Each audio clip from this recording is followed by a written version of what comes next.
আমাদের বাড়ির মানে যে আমার পূর্বপাড়া থেকে দক্ষিণ পাড়া আমার এলাকা, সেই এলাকা থেকে আমার পূর্বপাড়া থেকে পেশেন্ট, গর্ভবতী মা বা পেশেন্ট বা রুগী বা বয়স্ক মায়েদেরকে আনতে আমাদের খুব কষ্ট হয়। তো গর্ভবতী মাকে আমাদের খাটে করে নিয়ে আসতে হয়। তো আমাদের রাস্তা বিচ্ছিন্নর জন্য আমরা সব কিছু পরিষেবা করার পরেও আমরা হতে পারে যোগাযোগ বিচ্ছিন্নর জন্য মানে আমাদের এখান থেকে সাব সেন্টার হসপিটাল হচ্ছে পাড়াইপুর থেকে 20 কিলোমিটার দূরত্ব।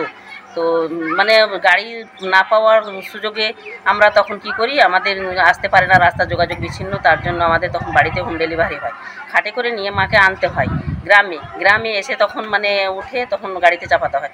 দেরি হয় তখন আমাদের বাচ্চা তখন বাড়িতেই প্রসব হয়। আমাদের প্রতিনিধি রাজীব চৌধুরী এই মুহূর্তে আমাদের সঙ্গে টেলিফোন লাইনে রয়েছেন। রাজীব, গ্রামবাসীরা অভিযোগ করছেন যে কি নিত্যদিন কি দুঃসহ পরিস্থিতির মধ্যে দিয়ে তাদের যেতে হয়, রোগিণী হোক কোনো অন্তঃসত্ত্বা মহিলা হোক, এভাবে খাটিয়ায় করে নিয়ে যেতে হয়। 1.5 বছর আগে যেখানে ওয়ার্ক অর্ডার দেওয়া হয়েছিল তার 1 কিলোমিটার রাস্তাও তৈরি হয়নি এখনো, অথচ কোনো নজরদারি নেই। কতদিন ধরে এই অবস্থা?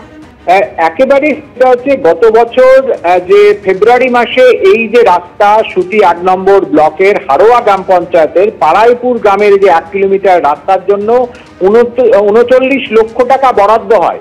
দুবার এই রাস্তার শিলান্যাস হয় বলে এলাকার মানুষজন বলছেন। একবার দলীয়ভাবে স্থানীয় বিধায়ক ইমানি বিশ্বাস তিনি এই রাস্তা শিলান্যাস করেন, আর একবার প্রশাসনিকভাবে এই রাস্তার শিলান্যাস করা হয় বলে স্থানীয় মানুষজন দাবি করছেন। এবং তারপর 16 মাস কেটে গেছে, রাস্তার 1 ইঞ্চিও কাজ এগোয়নি।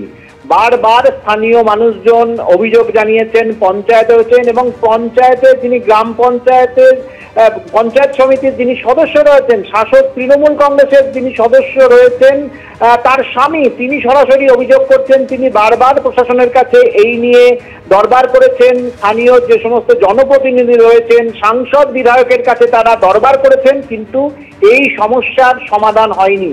দিন কয়েক আগে এই যে একজন প্রসূতি যাকে নিয়ে যাওয়া হচ্ছিল খাটিয়ায় করে, এই ছবি সংবাদ মাধ্যম সোশ্যাল মিডিয়ায় ভাইরাল হওয়ার পরে, এবং এই যে ঘটনা, স্থানীয় যারা আশাকর্মী রয়েছেন যারা সরাসরি এই মহিলাদের স্বাস্থ্যকেন্দ্রে নিয়ে এসে সরকারি পরিষেবা দেওয়ার জন্য তারা একেবারে দায়বদ্ধ রয়েছেন, এবং তারা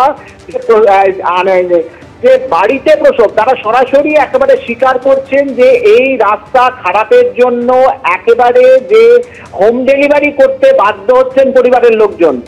এখানে সরকারিভাবে জোর দেওয়া হচ্ছে যে প্রাতিষ্ঠানিক প্রসবের দিকে যখন জোর দেওয়া হচ্ছে, যখন বিভিন্ন প্রকল্প নেওয়া হচ্ছে, তখন সুতির এই জায়গায় একেবারে কার্যত এলাকার মানুষজনকে বাধ্য করা হচ্ছে যে বাড়িতে প্রসব করানো। তার উপায় নেই, যেভাবে রাস্তার যা পরিস্থিতি সেখান থেকে নিয়ে আসা মহিলাদের পক্ষে সম্ভব নয়। একাধিক মানুষ খাটিয়া করে নিয়ে আসা হচ্ছে, তারপরে সেখান থেকে হাসপাতাল বা স্বাস্থ্য কেন্দ্রে নিয়ে যাওয়ার মতো পরিস্থিতি। এই পরিস্থিতির কথা গ্রামবাসীরা পরিস্থিতির মুক্তি হবে কিভাবে, এই পরিস্থিতির বদল হবে কিভাবে, সেটাই প্রশ্ন। তুমি সঙ্গে থাকো রাজীব।